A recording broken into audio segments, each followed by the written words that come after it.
No segundo bloco, o cientista Ademir Valdir dos Santos vai traçar alguns indicadores, algumas reflexões sobre o movimento do protestantismo que trouxe consigo a questão da necessidade da educação elementar, ou seja, a Deutschschule, né? E eles continuaram muito presentes até a década de 30, quando Getúlio Vargas encerrou esse momento político na educação brasileira, naufragando, poderíamos dizer, o processo histórico da educação no sul do país. Ademir, tá? Qual a importância do movimento do protestantismo aliar a educação à religião, ou melhor, à igreja? Bom, na história da educação em geral, seja universal no Brasil, a gente não pode dissociar o papel das instituições religiosas ou o papel da religião ao papel de formação, ao papel educativo, né? Se a gente no Brasil tinha tradicionalmente uma herança jesuítica, né, que vai determinar um certo modelo de conformação do nosso sistema educativo, aqui no cenário da imigração, o fator que influenciou sobretudo, né, a constituição, a criação de escolas, foi a filiação de boa parte dos imigrantes, não da totalidade, mas de alguns percentuais de imigrantes, à confissão luterana, à fé luterana. Então nós sabemos que desde o século XVI, Lutero, sobretudo em dois documentos clássicos da educação, que são duas das suas cartas, uma de 1524 e outra de 1530,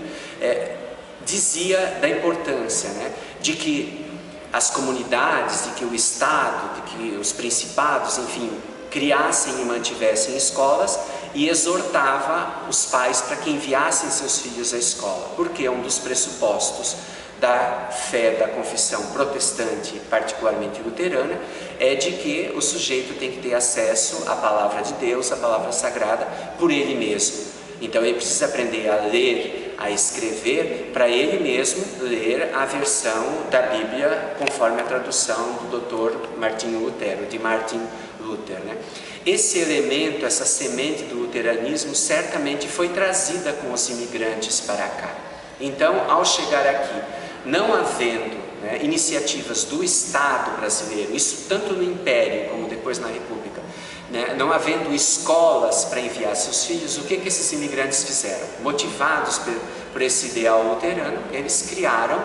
desenvolveram suas próprias escolas, escolas comunitárias, que depois foram até classificadas pelo próprio Estado brasileiro como escolas privadas, mas que eram iniciativas das próprias comunidades e que tinham então o papel de alfabetizar para a leitura, para a escrita, mas também de alfabetizar conforme os preceitos da fé.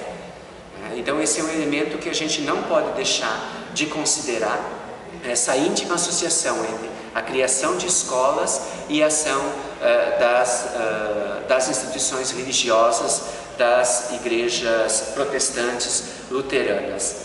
Inclusive, sabemos dos levantamentos que nós temos que em muitas das comunidades, sobretudo nos primeiros tempos, a comunidade se preocupava em criar um local próprio, né, um edifício, mesmo que rudimentar, mesmo que muito antigo, em que abrigava-se ao mesmo tempo os serviços religiosos e os serviços escolares, ou seja, né, é o fenômeno que a gente chama de capelas-escola, né, ou da própria, né, de um espaço, enfim, que era comunitário e que servia para a formação da fé, mas que servia também como escola, até que, né, um certo desenvolvimento tecnológico das comunidades e econômico, obviamente, conseguia com que se erigisse, né, um prédio específico para a escola, um prédio específico para a igreja. Mas essa própria cisão, né, essa união entre um prédio com finalidade de formação religiosa e ao mesmo tempo de finalidade de formação escolar, evidencia essa íntima relação entre religião e escola, e particularmente entre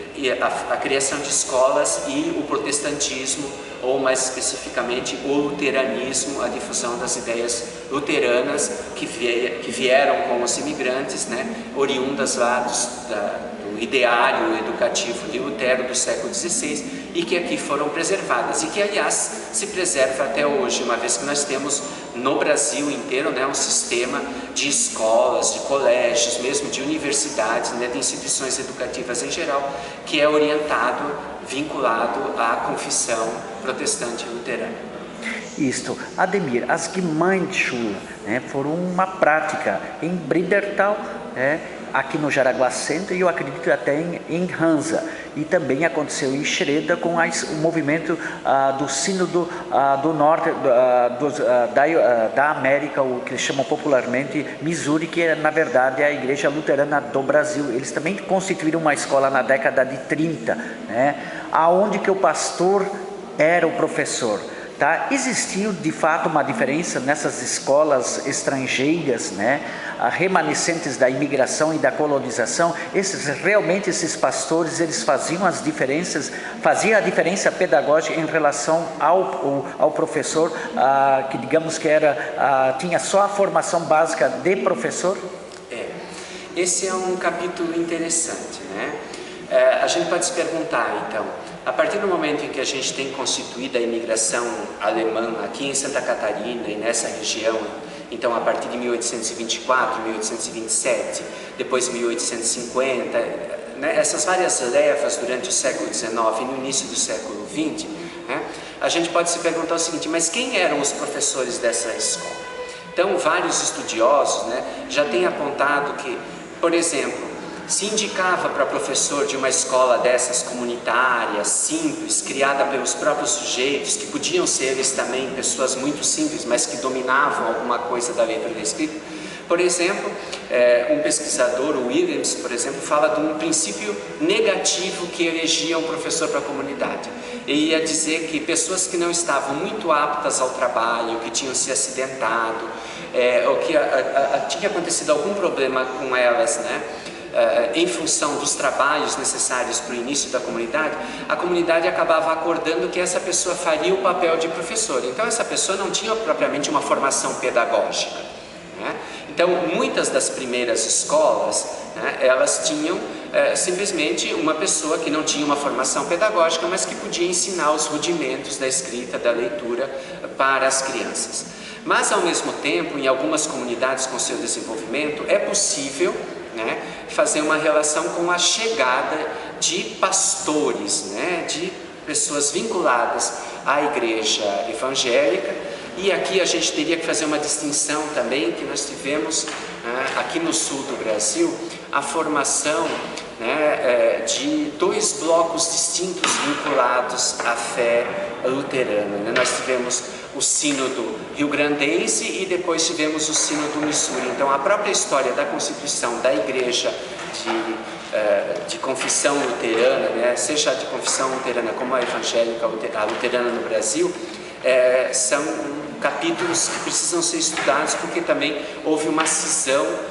dentro, né, do processo de institucionalização dessa fé aqui no Sul. Bem, mas ao lado disso, então, tanto de uma vertente como de outra, né, os pastores, que eram pessoas que tinham uma formação, seja na Europa, seja depois em seminários, em locais de formação que foram criados, sobretudo no Rio Grande do Sul, né, essas pessoas, esses pastores, então, faziam também o papel de professor junto das comunidades. Então, essas comunidades, essas associações escolares, em alguns casos contavam sim com o papel desse pastor, como uma pessoa mais esclarecida para a docência. Depois, vamos dizer, do século XIX e meados do século XX, a gente já vai ver que uma certa parcela dos professores já tem sua formação nos então criados grupos escolares que foram criados no movimento da República, né, nas primeiras décadas do século passado, e que começaram a fazer então uma certa formação dos professores. E esses professores passaram então a atuar também nessas escolas. É difícil fazer uma linha contínua e, digamos, em torno de umas mesmas características sobre o papel dos professores nessas escolas. Porque, por exemplo, os professores, aqueles dos primeiros dias, das épocas primordiais, eles tinham uma relação muito íntima com a comunidade. Então, essa relação se estabelecia sobretudo no uso da própria língua alemã ou dos dialetos que se falavam naquela região. Então, esses professores, eles eram professores da comunidade e eles utilizavam os próprios referenciais culturais da comunidade no trabalho com as crianças, no trabalho com a escola. Porém, à medida em que a gente vai tendo a entrada desses professores, professores mais especializados, como os pastores, ou com aqueles que já vão tendo alguma formação para o trabalho na escola,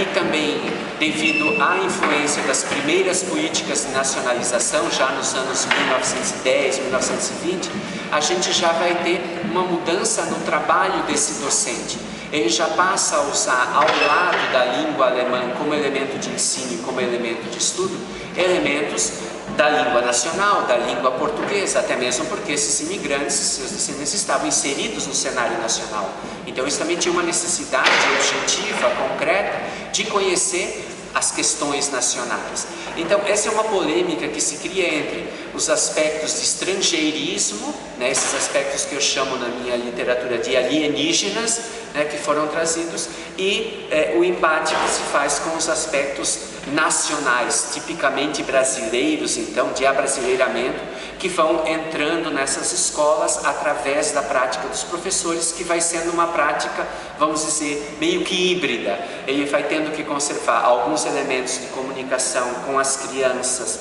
vinculados à questão da linguagem e da cultura primordial europeia e, ao mesmo tempo, tem que incorporar os elementos, claro, do cenário nacional, que são a língua portuguesa, o conhecimento da história, da geografia, das questões cívicas e patrióticas que estão constituindo o próprio Brasil naquelas primeiras décadas do século passado. Tá certo, então, Ademir, muito obrigado.